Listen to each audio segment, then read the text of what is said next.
nás čaká spraviť tanghulu, ak to správne vyslovujeme, a na to sa Zojka mega teší. Zojka umýva ovocie, ja si otvorím špajle. Akože ja nám verím, ale ja mám taký pocit, že nám to vyjde možno tak na tretí raz. Pretože všade v tých videách hovoria, že to robili na viacej krát, takže to dosť bojím. Teraz keď máte umyté ovocie, tak ich potrebujeme osušiť. Ja som si dokonca na tento recept zaobstarala aj takúto blbostičku, ktorá by nám mala merať, koľko to má stupňov. Je to ready, keď to je na 148 stupňoch. Takže budem dávať pozor, a keď to bude na 148 stupňov, musíme robiť rýchlo, musíme to rýchlo tam dať a rýchlo ochladiť. To je plán. Ja som si takto nachystala ľadovú vodu, ktorú budem potrebovať, keď to vlastne obalíme v tom cukre. Zistila som, že mám len hnedý cukor, takže uvidíme, ako to bude fungovať. 1 cup.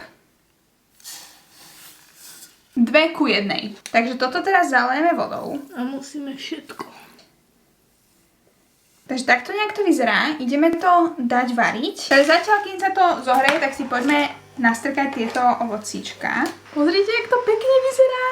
Zatiaľ to máme na 60 stupňov. 90. Máme to.